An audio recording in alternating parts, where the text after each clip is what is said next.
One of the most powerful performances I watched at Berlinale was Annaben's portrayal of Meena in the Tamil film Kottakali. You know how many lines of dialogue she has in the movie? One. Come, I'll tell you. Hey all, my name is Sucharita. Welcome back to my channel, where I'm currently talking about movies I watched at the Berlin International Film Festival. Today, Vinod Raj PS's Kottakali, called The Adamant Girl in English.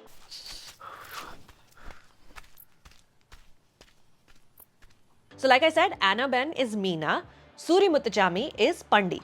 The two are betrothed to each other, we are told for a while, betrothed, but something seems to have gone wrong and the marriage cannot proceed. What has happened, you don't quite know. The reason behind the halt is then revealed gradually as both Meena and Pandi's families set out on a road trip to go to a seer, a Babaji, and rid Meena of the evil spirits that obviously seem to have possessed her because she refuses to talk or participate in the clownery around her. Clearly, she has spent enough time trying to speak her mind before we've met her. And after all of it falling on deaf ears, you assume she has nothing more to say. What follows then is a wonderfully strange and messy road movie. A format where by design, the people who depart from the origin point of the journey are not quite the same when they arrive at their final destination, all the halts in middle included. The men of the families ride motorcycles here, while the women sit inside a rickshaw with Meena, a young boy, and a temperamental rooster piled on top of each other. Off we go. Kottakali then proceeds to explore the intricacies of patriarchal norms, not just in rural India but also in our minds. You're invited to an unhurried and occasionally laced with humor exploration of power dynamics and the struggle for individual autonomy. It quickly morphs from being a simple story about Meena's refusal to marry into a study of human rigidity, both resilience and stubbornness. Meena, ba. Vinod Raj's sympathies lie definitively with Meena, the girl who is too angry to speak, defeated yet undefeated in her own way. When the people in Meena's life fail her, the very flora and fauna of her surroundings begin to conspire to delay her eventual fate, if not permanently alter it. A little fly that goes into Pandi's eye causes him to lose control momentarily. A giant bull stops them on the road, which on any other occasion would be seen as a sign of God's blessings. But today, in the face of man's ego, was just another annoying animal, and the rooster itself inside the rickshaw tries to cause a dramatic diversion by pretending to die at one point. And mind you, none of this is magic realism. These are not anthropomorphic animals. They're just beings of nature who can hear Meena's pain when she herself doesn't have the words to describe it to humans around her. The humans are bestial. When Meena refuses to get out of the rickshaw in one scene, the men lift the vehicle and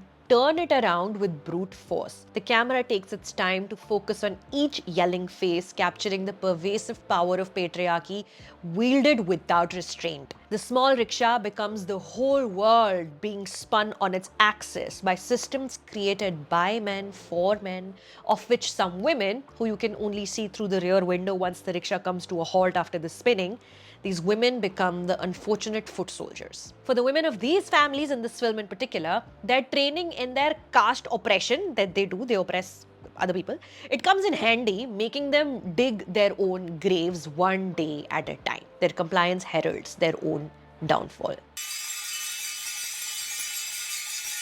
In another scene, the procession crosses another one. With huge pomp and show, a different family is walking down the same street celebrating a puberty function. In the eyes of Vinod Raj, who by this point has become the eyes of Meena herself, it's a grotesque display of the commodification of women's bodies. A man is heard saying on a loudspeaker, "My rights as maternal uncle began the day my niece was born." Rights. There, of course, is no mention of the mother or the niece herself in this speech. No one questions. Meena continues to watch silently. The rickshaw rides on.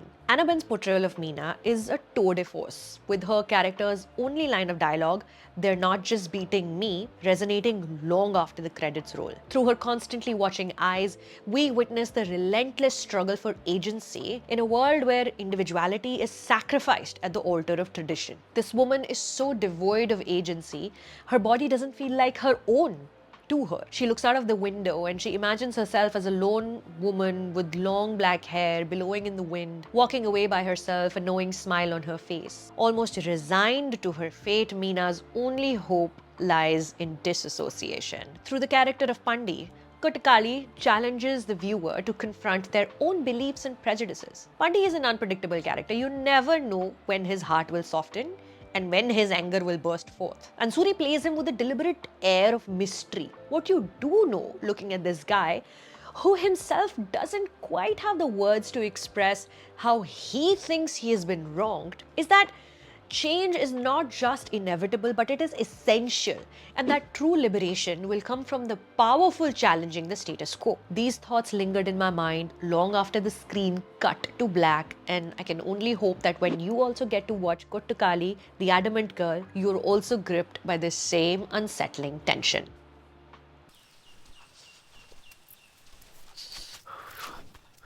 Up next, from the Berlin International Film Festival, I will be talking about Jatla Siddharth's incredible In the Belly of a Tiger.